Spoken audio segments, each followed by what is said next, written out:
Assalamualaikum warahmatullahi wabarakatuh. Selamat pagi, yang saya hormati Prof. Dr. Heri Praktikno MSI selaku dosen pengampu mata kuliah Filsafat Ekonomi dan teman-teman rekan sejawat mahasiswa S3 Pendidikan Ekonomi.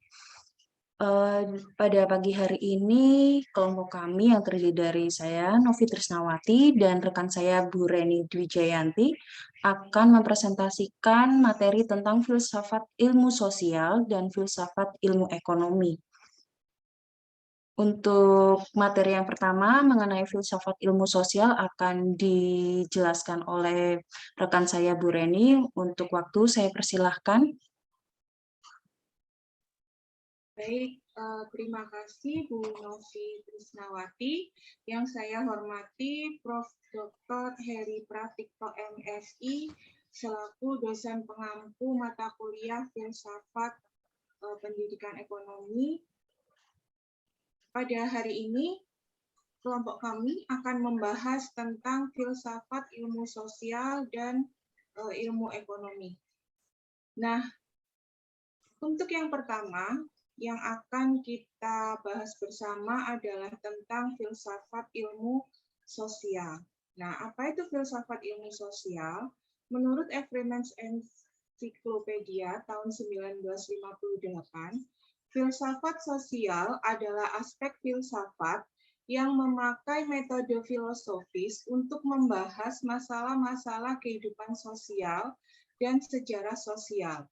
Kemudian, menurut The Cambridge Dictionary of Philosophy, filsafat sosial secara umum berarti filsafat tentang masyarakat. Di dalamnya termasuk filsafat ilmu sosial dan banyak komponennya, misalnya ekonomi dan sejarah. Kemudian ada juga filsafat politik, kebanyakan dari apa yang kita kenal sebagai etika dan juga filsafat hukum. Next. Nah, filsafat ilmu sosial dalam hal ini memberikan penjelasan atas 3 hal. Yang pertama, secara ontologi, yaitu apa yang dikaji oleh ilmu sosial. Kemudian yang kedua ada epistemologi, bagaimana mendapatkan ilmu. Kemudian ada aksiologi, untuk apa ilmu itu digunakan. Next. Nah, kita akan bahas satu persatu. Kita akan bahas satu persatu dari sudut pandang ontologi. Apa yang dikaji oleh ilmu sosial? Ilmu sosial itu merupakan ilmu yang membahas dalam ranah relasi atas manusia. Dari situ dapat diketahui bahwa ilmu sosial merupakan ilmu yang bersifat banyak atau plural. Sebab ilmu sosial berjalan dalam pembahasan relasi atas manusia.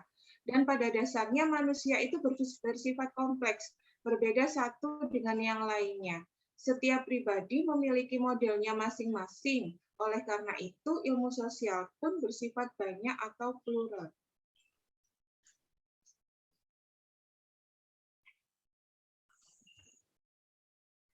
Secara epistemologi, apa yang dikaji oleh ilmu sosial? Dalam kajian epistemologi itu ada 3 hal yang menjadi acuan. Yang pertama, dilihat dari sumber pengetahuan itu sendiri.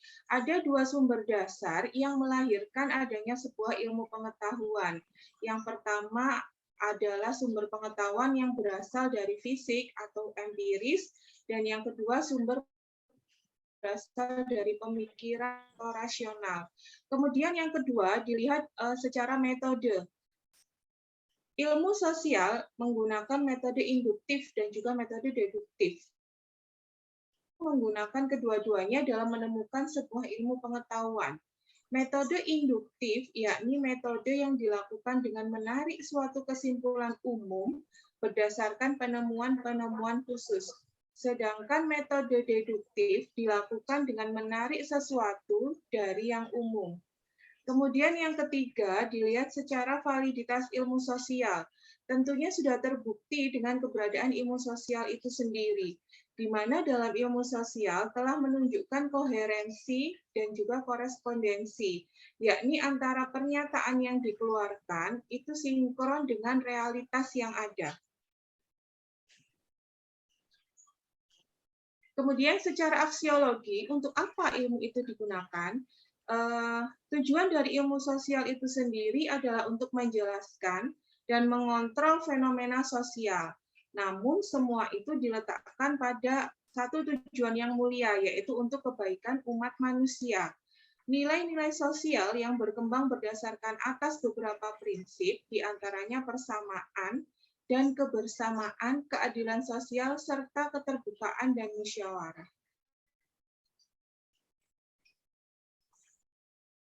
Nah, di sini pada abad ke-19, salah satu cabang ilmu baru muncul, yaitu sosiologi sebagai ilmu pengetahuan yang berdiri sendiri.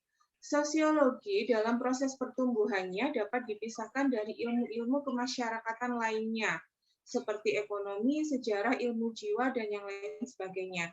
Tokoh yang muncul pada abad 19 yaitu ada Thomas Malthus yang di sini ada gambarnya. Kemudian ada David Ricardo, ada Francois Creuset, Alexis de Tocqueville, Johann Herder, dan juga Johann Fichte. Penciptaan beragam disiplin ilmu sosial merupakan bagian dari upaya untuk melindungi dan memajukan ilmu pengetahuan objektif tentang realitas atas dasar penemuan yang empiris. Nah, di sini ada dua aktivitas dari filsafat sosial itu sendiri. Yang pertama dilihat dari sudut pandang konseptual, ya, yang menjelaskan apa yang seadanya atau what the really is, menghasilkan sosiologi, psikologi sosial, ekonomi, dan sejarah dengan teori-teori sosialnya. Kemudian yang kedua dilihat dari sudut pandang normatif, yaitu menjelaskan apa yang seharusnya atau what the really ought to be, di mana menimbulkan filsafat politik, etika, dan juga hukum. Nah, di sini ada dua aliran filsafat sosial, yang pertama adalah aliran konservatif, dan juga yang kedua aliran progresif. Aliran yang pertama yaitu aliran konservatif. Aliran ini menginginkan kembali ke masa feodal, yaitu zaman hegemoni agama, di mana agama merupakan kekuatan yang mengintegrasikan masyarakat. Nah, aliran konservatif ini bertolak belakang dengan aliran progresif, di mana aliran progresif ini menyesalkan atas perpecahan dan anarki.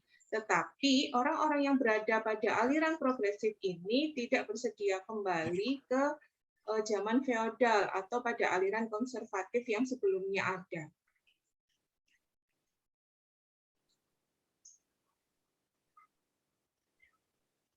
Salah satu mazhab yang paling terkenal pada saat itu adalah mazhab Frankfurt. Nah, mazhab ini menunjukkan pada sekelompok sarjana yang bekerja pada lembaga untuk penelitian sosial di Frankfurt.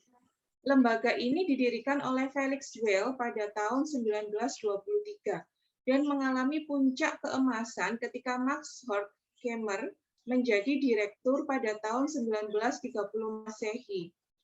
Kemudian, Frankfurt dalam prakteknya menggunakan filsafat sosial dalam membangun teori kritis. Nah, teori kritis ini dalam mazhab Frankfurt paling besar dipengaruhi oleh Marx atau Karl Marx dan juga Hegel. Melalui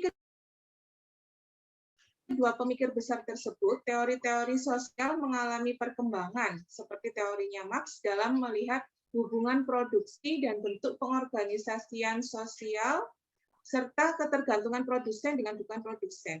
Sementara Hegel memandang kehidupan sosial sebagai suatu kesatuan yang terorganisir, berkembang, dan menuju arah yang lebih pasti.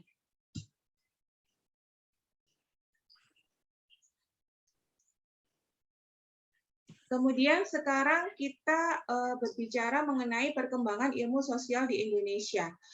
Perkembangan ilmu sosial di Indonesia itu terbagi dalam 4 fase.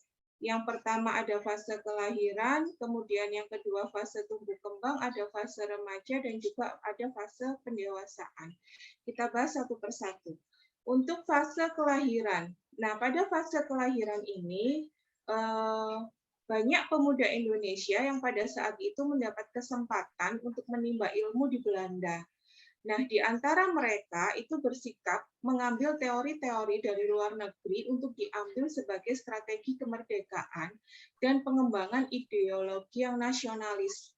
Dan beberapa di antaranya menekuni pendalaman teori sosial untuk kepentingan administrasi dan pemerintahan. Kemudian yang kedua ada fase tumbuh kembang. Nah, pada saat itu institusi pendidikan yang muncul pada saat kolonial Belanda didominasi oleh ilmu sosial, khususnya ilmu hukum. Ilmuwan Indonesia yang pada saat itu kembali setelah studi di Amerika itu membawa pengaruh baru, yaitu pencarian jati diri, di mana ilmu sosial yang pada saat itu sedang berkembang itu mulai dipisahkan antara lain menjadi ilmu sosiologi, sejarah, dan juga antropologi. Kemudian pada masing-masing ilmu itu kemudian dipisahkan lagi menjadi sub-sub keilmuan lainnya.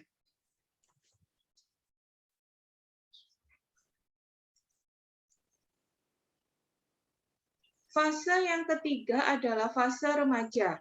Setelah kemerdekaan sekitar tahun 1965, pada saat itu muncul pembagian kerja sebagai prioritas arah pembangunan Indonesia. Nah, ilmu ekonomi, karena pada saat itu ada beberapa ilmu sosial ya, seperti ilmu ekonomi, sosiologi, antropologi. Nah, ilmu ekonomi ini dipilih menjadi ujung tombak pembangunan. Kemudian ilmu politik itu diorientasikan pada stabilitas dan pengamanan pembangunan ekonomi. Sedangkan ilmu sosiologi itu sebagai kajian kemasyarakatan dan ilmu antropologi sebagai kajian masyarakat lokal dan etnis. Kemudian fase yang terakhir adalah fase pendewasaan. Pada fase ini ditandai dengan munculnya ilmuwan Indonesia yang menumbuhkan teori yang digali dari Pancasila, seperti Hidayat Nata-Atmaja dan juga ada Mubiarto. Selain itu, muncul juga ilmuwan Islam yang mengangkat konsep ilmu sosial yang dilihat dari sudut pandang Islam, seperti Nurholis Majid dan juga ada Kunto Wijoyo. Nah, di sini ada peran ilmu sosial, peran filsafat ilmu sosial. Yang pertama ada filsafat ilmu sosial sebagai ilmu kritis, dalam melihat dan menganalisis persoalan sosial kemasyarakatan, akan terselamatkan dari bahaya-bahaya legalisme, kemunafikan, dan penglarutan kepribadian di satu pihak, dan suatu otonomi di lain pihak. Dengan demikian, filsafat sosial dalam hal ini bertitik tolak dari manusia yang duitunggal, yaitu dalam konsep individu dan juga masyarakat. Kemudian yang kedua, peran filsafat sosial dalam ranah kehidupan sosial, di mana seorang individu itu harus berpartisipasi dalam melayani manusia yang lain. Karena itu, para ilmuwan sosial harus menentukan keberpihakannya kepada siapa mereka akan melayani. Kemudian yang terakhir, filsafat sosial melihat masyarakat sebagai kesatuan manusia dalam kebersamaan. Melalui kebersamaan itu, kemudian filsafat sosial melihat struktur, proses, dan makna sosial, baik pada masa lalu ataupun sekarang, yang di dalamnya mempelajari nilai-nilai tujuan-tujuan individu, kelompok, dan juga kelas sosial.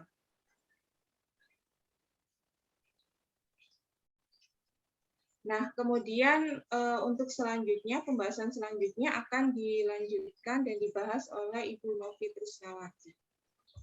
Baik, terima kasih Bu Reni. Saya akan melanjutkan dari pembahasan pada pagi hari ini, yaitu filsafat ilmu ekonomi. Kita ketahui terlebih dahulu, ekonomi itu berasal dari bahasa Yunani, yaitu oikos berarti keluarga atau rumah tangga, sedangkan nomos berarti peraturan atau aturan, sedangkan menurut istilah, yaitu manajemen rumah tangga atau peraturan rumah tangga. Dan pengertian ekonomi sendiri merupakan ilmu sosial yang menganalisis produksi, distribusi, dan konsumsi pada barang dan jasa. Ilmu ekonomi merupakan ilmu yang mempelajari bagaimana tiap rumah tangga atau masyarakat mengolah sumber daya yang mereka miliki untuk memenuhi kebutuhan. Jika definisi yang populer, ilmu ekonomi merupakan salah satu cabang ilmu sosial yang khusus mempelajari tingkah laku manusia atau golongan masyarakat dalam usahanya untuk memenuhi kebutuhan yang relatif tak terbatas dengan alat pemuas kebutuhan yang terbatas adanya. Sejarah filsafat ekonomi, kita ketahui sendiri, filsafat ekonomi itu kan merupakan interdisiplin ya, interdisiplin ilmu ekonomi yang berkutat pada pengkajian teori ekonomi, yang mana lebih kepada metodologi ekonomi, berupa penilaian terhadap hasil institusi dan proses ekonomi, serta etika dalam proses ekonomi. Dan fokus utama pada kajian filsafat ekonomi adalah permasalahan yang berkaitan dengan metodologi dan epistemologi. Secara kronologis, perkembangan ilmu ekonomi seiring dengan munculnya para filosof ekonomi mulai dari mazhab praklasik, klasik, neoklasik, dan monetaris yang akan kita bahas satu persatu setelah ini. Landasan yang digunakan untuk melakukan pembahasan secara filosofi terhadap ilmu ekonomi terhadap tiga. Tadi di awal sudah dijelaskan oleh Bu Reni untuk ontologi itu bagaimana, epistemologi, dan aksiologi. Langsung saja untuk landasan ontologi pada ilmu ekonomi ini berhubungan dengan materi yang menjadi objek telaah ilmu, manusia dalam hubungannya dengan barang atau jasa untuk memenuhi kebutuhan. Kemudian berdasarkan epistemologi, untuk membimbing dalam proses memperoleh pengetahuan ilmiah di bidang ekonomi, kegiatan dalam mencari pengetahuan tentang objek apapun termasuk manusia dalam hubungannya, benda atau jasa untuk memenuhi kebutuhannya. Selama hal itu terbatas pada objek empiris dan pengetahuan, diperoleh melalui metode keilmuan, maka sah disebut keilmuan. Berdasarkan landasan aksiologi, membimbing dalam membahas tentang manfaat dari ilmu pengetahuan ekonomi yang didapatkannya. Di sini ilmuwan bidang ekonomi harus mampu menilai antara yang baik dan yang buruk, sehingga ilmuwan harus memiliki moral yang kuat agar kemajuan ilmu yang dihasilkan tidak menjadi momok yang mengancam kehidupan manusia itu sendiri. Selanjutnya, kita akan membahas masa-masa mulai dari praklasik, di mana masa praklasik ini mulai dari ada Yunani kuno, skolastik, merkantilisme, dan fisiokrat. Pada zaman Yunani kuno, kita tahu Plato menegaskan bahwa perspektif ekonomi berkaitan dengan filsafat dan etik. Cara menegakkan keadilan masyarakat dalam negara yang ideal perlu division of labor atau pembagian kerja di masyarakat secara natural, yaitu ada upah, uang, dan jasa. Dan Plato memberi perhatian terhadap perilaku hedonisme atau keserakahan yang tak terkendali, terutama pada orang cerdik pandai, akan menciptakan sebagian orang hidup mewah, sementara yang lainnya hidup susah. Selanjutnya, pada zaman Yunani kuno juga ada Aristoteles, lebih menegaskan pada hakikat ilmu ekonomi, yaitu bagaimana cara manusia untuk memenuhi kebutuhan hidupnya yang relatif tak terbatas dengan sumber daya atau alat pemenuhan kebutuhan yang terbatas. Kemudian pada saat Aristoteles ini juga ada fenomena barter dan fungsi uang, di mana membagi hakikat ilmu ekonomi menjadi dua aspek, yaitu yang pertama ilmu ekonomi sebagai seni, mengelola kebutuhan hidup atau oikos nomos. Kemudian yang kedua, ceremastik, menggunakan sumber daya untuk tujuan ceremastik, bukan sekedar memanfaatkan nilai kegunaan utilitas, tetapi mencari nilai keuntungan gain profit.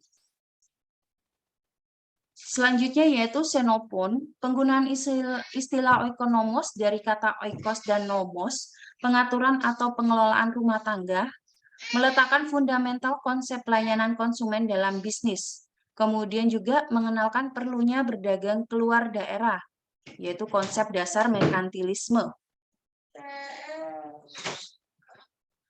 Perspektif pada masa skolastik, perspektif ekonomi skolastik, perspektif ekonomi yang berkaitan dengan nilai moral, etik, dan religi. Era skolastik ini memberikan perhatian pada dampak negatif motif ekonomi yang cenderung mengarah pada keserakahan dan kemewahan apabila tidak terkendali. Tokohnya yaitu ada Albertus Magnus dan Thomas Aquinas. Albertus Magnus menyatakan bahwa harga yang adil dan pantas pada suatu barang dan jasa didasarkan pada pengeluaran sumber daya yang dibutuhkan untuk memproduksinya. Apabila price lebih besar daripada cost, itu dianggap tidak etis. Kemudian menurut Thomas Aquinas, mendekatkan perilaku ekonomi dengan kitab suci melarang riba. Pada zaman merkantilisme, perspektif merkantilisme ini mengarahkan pada konsep bahwa manusia harus mengadakan pertukaran barang dan atau jual beli dan perlu berinteraksi dengan luar area di mana dia tinggal. Merkantilisme ini berasal dari kata merkan atau berdagang. Tokohnya yaitu ada Jean Bodin dan Thomas Mann. Untuk Jean Bodin ini menganggap bahwa bertambahnya uang yang diperoleh atau revenue dapat disebabkan atau didukung dari perdagangan internasional. Thomas Mann menyatakan bahwa kebutuhan dan kesejahteraan suatu kelompok masyarakat atau negara didapatkan oleh perdagangan internasional. Tokoh yang lainnya yaitu ada John B. Colbert, Sir William Petty, dan David Hume. Untuk John B. Colbert menganggap bahwa perdagangan dan kerjasama luar negeri dapat menciptakan kemakmuran bersama antar negara dan masyarakat di dalamnya. Untuk Sir William Petty menegaskan tentang perlunya bekerja dan berdagang, serta bagaimana nilai dari pekerjaan itu penting untuk dihargai. Nilai suatu barang bukan setara dengan biaya proses produksinya, namun diukur dari bagaimana biaya yang dikeluarkan untuk mengelola kesejahteraan pekerja pembuatnya. Sedangkan untuk David Hume menjadi peletak dasar sistem perdagangan internasional atau balance of trade. Pada zaman fisiokrat, ya, perspektif fisiokrat ini bahwa kekayaan dan kesejahteraan suatu negara atau kelompok masyarakat karena sumber daya yang dimilikinya dan bukan karena perdagangan internasional. Dan perspektif ini mengarahkan pada keharmonisan alam dan perilaku ekonomi. Apabila alam dan kegiatan ekonomi seimbang, maka keseimbangan kemakmuran dapat tercapai dengan natural tanpa campur tangan negara atau pemerintah. Ini merupakan cikal bakal dari laissez-faire, laissez-passer. Kemudian tokoh dari yaitu Francis Quesnay menjelaskan bahwa sistem perekonomian negara sesuai dengan metabolisme biologis, di mana terjadi keharmonisan antara sumber daya dengan kegiatan ekonomi masyarakatnya. Pada zaman masa fisiokrat ini membagi kelas sosial dalam masyarakat, jadi ada 3, yaitu dibedakan menjadi kelas pekerja produktif, yaitu terdiri dari petani, penambang, kemudian ada kelas tuan tanah, kemudian ada lagi kelas saudagar, kemudian yang keempat yaitu kelas buruh. Quesnay meletakkan dasar-dasar analisa fenomena dan perubahan ekonomi dalam skala makro atau negara. Selanjutnya adalah mazhab klasik. Pada mazhab klasik ini fokus ekonomi lebih kepada liberalisasi, yakni berdasarkan diri atas dalil bahwa suatu perekonomian yang berkembang dengan bebas merupakan syarat terbaik bagi suatu perkembangan kemakmuran yang menguntungkan. Filosof yang terkenal pada mazhab ekonomi klasik yaitu Adam Smith, sehingga dinamakan The Father of Economics. Ya, Adam Smith pada tahun 1723 sampai 1790 dalam bukunya yang diterbitkan pada tahun 1776 dengan judul Inquiry into the Nature and Cause the Wealth of Nation. Adam Smith ini dianggap sebagai bapak ekonomi karena telah merumuskan pokok-pokok masalah, pengertian dasar, dan kerangka berpikir yang selanjutnya menjadi dasar teori ilmu ekonomi modern. Dalam buku tersebut dibahas juga tentang apa yang menentukan tingkat kemakmuran suatu bangsa dan bagaimana taraf kemakmuran rakyat dapat ditingkatkan serta didistribusikan. Akan tetapi teori tersebut tidak mampu mengatasi macetnya perkembangan ekonomi di dunia yang mengalami depresi pada tahun 1930. Dan Adam Smith ini lebih pada menekankan pada kerja adalah sumber kemakmuran suatu bangsa, di mana memenuhi kebutuhan dan membeli barang dan jasa dari luar negeri. Produktivitas meningkat karena adanya suatu spesialisasi. Konsepsi tentang nilai barang itu merupakan dari nilai pakai dan nilai tukar. Kemudian ajaran nilai kerja, harga alami dan harga pasaran. Kemudian juga 3 komponen harga itu terdiri dari wage, rent, dan profit. Kemudian kerja produktif dan non-produktif. Dan yang terakhir akumulasi modal melalui penghematan atau saving. Selanjutnya, setelah Adam Smith, muncul teori baru yang dikemukakan oleh seorang warga Inggris, yaitu John Maynard Keynes, atau lebih dikenal dengan Keynes, pada tahun 1883 sampai 1946, dengan bukunya The General Theory of Employment, Interest and Money, yang diterbitkan pada tahun 1936. Kemudian teori tersebut menjadi titik tolak ilmu ekonomi modern. Perbedaan pokok antara teori Adam Smith dan teori John Maynard Keynes adalah peranan atau campur tangan pemerintah. Dalam teorinya Adam Smith tidak melibatkan pemerintah untuk menstabilkan ekonomi negara. Sedangkan teorinya Keynes mengungkapkan bahwa peranan pemerintah sangat menentukan kestabilan ekonomi. Selanjutnya yaitu mazhab neoklasik. Pada neoklasik ini istilah yang digunakan untuk mendefinisikan beberapa aliran pemikiran ilmu ekonomi yang mencoba menjabarkan pembentukan harga, produksi, distribusi, pendapatan melalui mekanisme permintaan dan penawaran pada suatu pasar. Filosof terkenal pada mazhab ekonomi neoklasik ada Leon Warlas dan Alfred Marshall. Untuk aliran monetaris, di dalam aliran monetaris ini mengacu pada ekonomi yang memiliki keyakinan kuat bahwa perubahan jumlah uang beredar adalah penentu utama kinerja ekonomi dan perilaku siklus bisnis. Dalam argumen mereka, kesehatan ekonomi suatu negara tergantung pada suplai moneter atau uang. Dari sana muncullah yang ada namanya kebijakan moneter. Kesimpulan yang bisa saya ambil yaitu yang pertama, filsafat ilmu ekonomi berkaitan dengan pembahasan yang menjelaskan landasan yang mendasari konsepsi metodologi serta etika dalam disiplin ekonomi.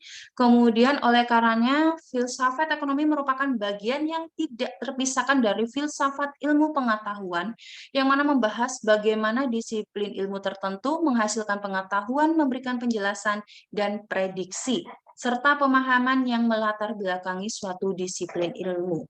Sekalipun demikian, terdapat beragam perdebatan yang sangat intensif dan terus berkembang dalam upaya mengkokohkan filsafat ilmu ekonomi. Telaah yang lebih mendalam dalam aspek-aspek ini sangat diperlukan dalam mengkokohkan klaim saintifik ilmu ekonomi di masa mendatang. Mungkin itu saja yang bisa kami sampaikan dari kelompok kami. Saya kembalikan kepada moderator. Terima kasih atas perhatiannya dan mohon maaf jika dalam saat presentasi tadi ada salah kata atau kekurangan dari kami. Demikian, saya akhiri. Wassalamualaikum warahmatullahi wabarakatuh.